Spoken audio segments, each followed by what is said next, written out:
he querido aprovechar que tenemos aquí a un historiador del arte para tratar sobre un tema que yo creo que es relativamente, no sé si decir polémico o quizás incomprendido, ¿no? Que es el tema de la abstracción.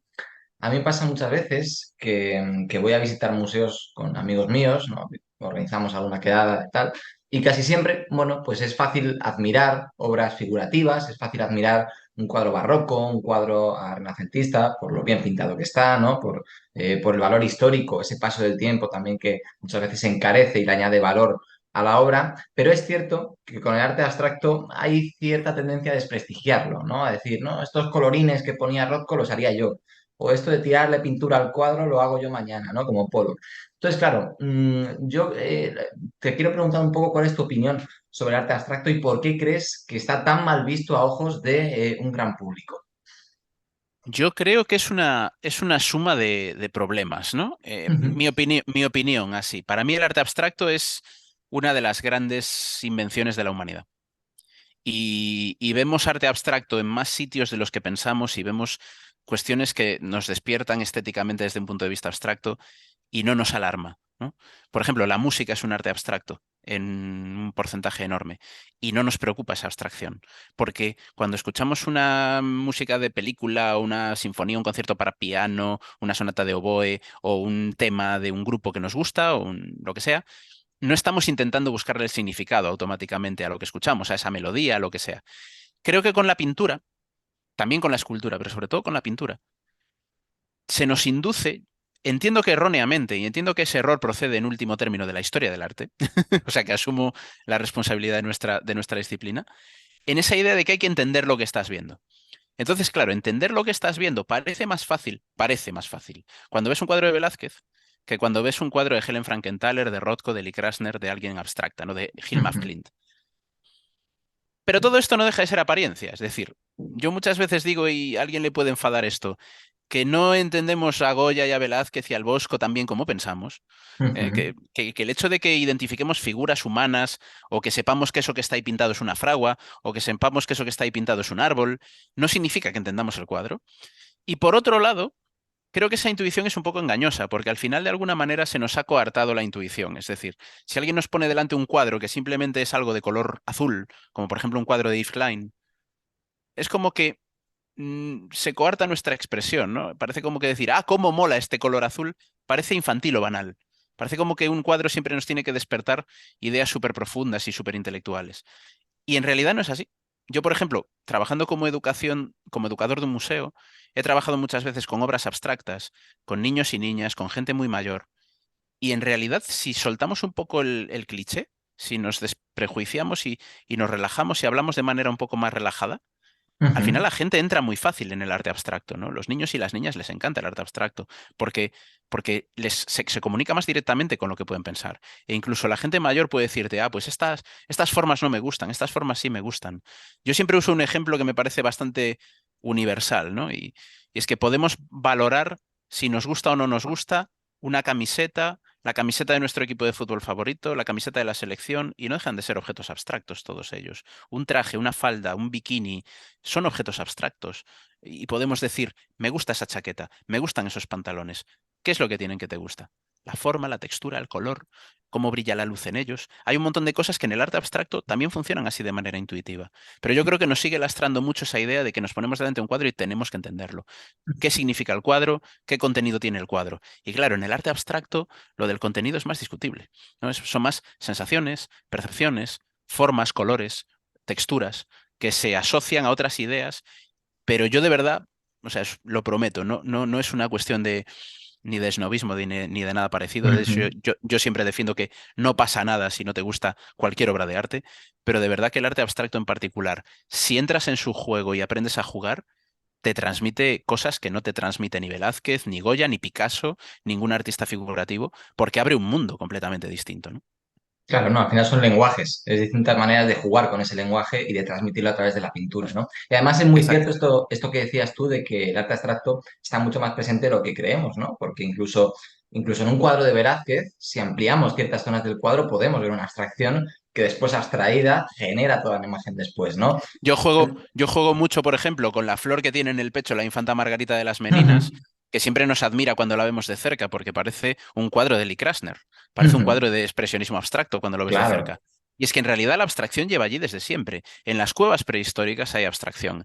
En el arte mesoamericano hay abstracción. En el arte medieval y la escultura medieval hay abstracción. Y se utilizaba la abstracción. No es un invento reciente, ni un invento hiperintelectual de cuatro personas que lo que quieren es ser muy snobs, ni nada parecido. La abstracción lleva ahí toda la vida en el mundo artístico. Lo que pasa es que no le hemos prestado tanta atención y no ha triunfado como lenguaje hasta principios del siglo XX, con lo Ujú, cual tiene un poco de desventaja frente a los otros lenguajes, ¿no?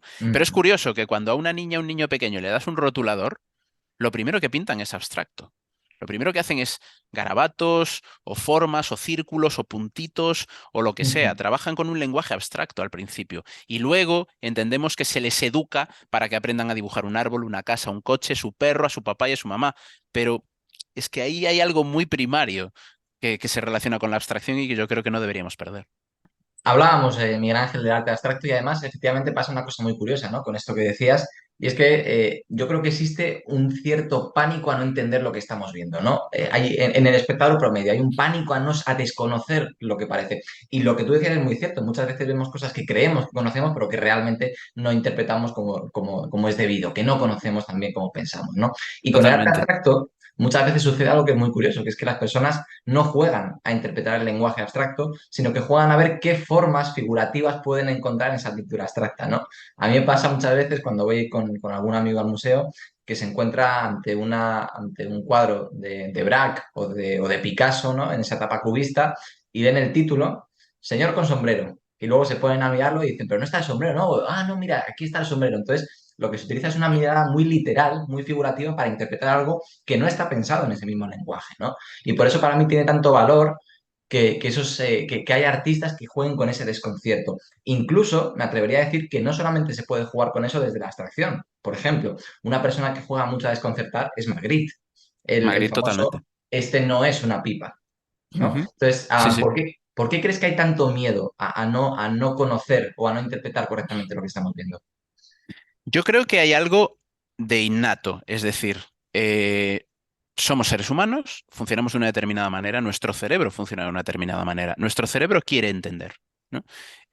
Hay unos libros fantásticos de Ramón Nogueras que habla mucho de cómo percibe nuestro cerebro, de cómo funcionamos psicológicamente y al final nuestro cerebro quiere reconstruir cosas que entienda, quiere asimilar. Entonces, claro, esa incomodidad ante lo abstracto, en cierto modo es natural, porque descoloca, ¿no? Aunque ya digo que en nuestra vida real nos movemos por impulsos abstractos, a la hora de elegir una fruta en el supermercado, la elegimos por el color, que es una cuestión abstracta, o cosas por el Ujú, estilo, ¿no? Pero sí que nuestro cerebro probablemente requiere de que le demos un poco de cancha, un poquito de entrenamiento previo de despreocuparnos. Y luego hay otra cosa. Eso que decías del significado, el contenido, también es algo que llevamos muy atornillado desde el punto de vista educacional. Es decir, se ha entendido tradicionalmente que tienes que mostrar que entiendes las cosas, ¿no? Y mostrar que entiendes las cosas es mostrar que sabes de qué van y que puedes tener esa cultura general. Y en general a mucha gente cuando entra en un museo le intimida no saber qué es eso que hay alrededor. Por eso al final la gente va a los museos que tienen las obras famosas. Es decir, solemos yo creo que a veces somos incluso demasiado críticos con esto, ¿no? Decimos, la gente entra en el Louvre y solo va a hacerse una selfie con la Gioconda. Ya, pues que si no conoce el resto del museo, es muy difícil. Es muy difícil meterte en un museo como el Prado, la National Gallery, el Louvre, uno de estos megamuseos, y pegarte un palizón mortal, porque es un palizón físico y psicológico, cuando a lo mejor no conoces más de cuatro o cinco de las obras que hay allí expuestas. Yo creo que en general el ámbito cultural ha fracasado en conectar a la mayoría de la población con ese contenido, ¿no? Porque si al final se trata mucho más de intentar que la gente disfrute de obras que no conoce, y ahí está la clave, ¿no? Ahí está la clave de dejarse seducir por cosas que ves por primera vez y a ver qué te dice eso que ves por primera vez. Porque si no, evidentemente, nuestro cerebro, su zona de confort es ver, como yo cuando entro en el Prado, ir a ver la fragua de Vulcano y chimpún, ¿no? Ir a ver lo que conozco y ya está. Y lo que conocemos siempre nos transmite otras sensaciones, ¿no? Por ejemplo, en la música esto pasa de una manera muy curiosa. La mayoría de la música que nos ponemos en nuestros auriculares es música que ya conocemos. Ujú. Nuestro proceso de aproximación a la música es un proceso muy complicado. Somos muy tradicionales en nuestro gusto musical y nuestros gustos musicales parece que a los veintipocos años ya están definidos casi por completo. Es muy raro que a los 48 o a los 75 años escuchemos una música radicalmente opuesta de la que nos gustaba cuando teníamos 26. Es raro. Entonces, ahí se han inventado fórmulas, como la radio, que al final lo que hace es coger la última canción de Rosalía, ponértela en bucle, y así para Ujú. cuando la escuchas por primera vez, ya la has oído varias veces. Y entonces ya no te resulta del todo extraña. Pero podemos ver lo que pasa cuando Rosalía saca un nuevo disco y de repente hace cosas muy raras, que entonces la gente la critica, ¿no? Ya no mola, se ha vendido, ya no es lo que era, y eso al final pasa con casi toda la gente que intenta innovar en música. Pues claro, imagínate, si eso pasa en música, que es un arte bastante popular, ¿qué no pasará con la pintura y la escultura? Que son artes mucho más restringidos en cuanto al público. Claro, directamente ves una creación artística muy vanguardista de 2023 y lo normal es que no entiendo nada. Y ese no entiendo nada, en lugar de ser una puerta de, oh, qué bien, no entiendo nada, a ver qué me quieren contar aquí o a ver de qué va esto, suele ser algo que nos causa rechazo. Es decir, aquí no entiendo nada, esto no tiene nada que ver conmigo, así que lo rechazo. Sí, ¿no? Y además es cierto esto que decías de la música, ¿no? Que nos ponemos siempre la música que estamos acostumbrados a escuchar o que ya hemos escuchado. A mí el otro día me pasó, ¿no? Estaba viendo un grupo nuevo que no conocía, estaba escuchando música de Placebo y de repente cuando terminé el disco me gustó mucho el disco de Sleeping with Ghost, lo recomiendo, pero necesité volver a escuchar música que ya había escuchado, ¿no? Como para otra vez volver a esa zona de confort. Y también me puse The Killers, me puse Oasis, los Beatles, tal, para volver a aquello que ya tenía interiorizado, efectivamente, en parte por ese pánico interior, ¿no? A desconocer o a querer conocer, que es muy distinto.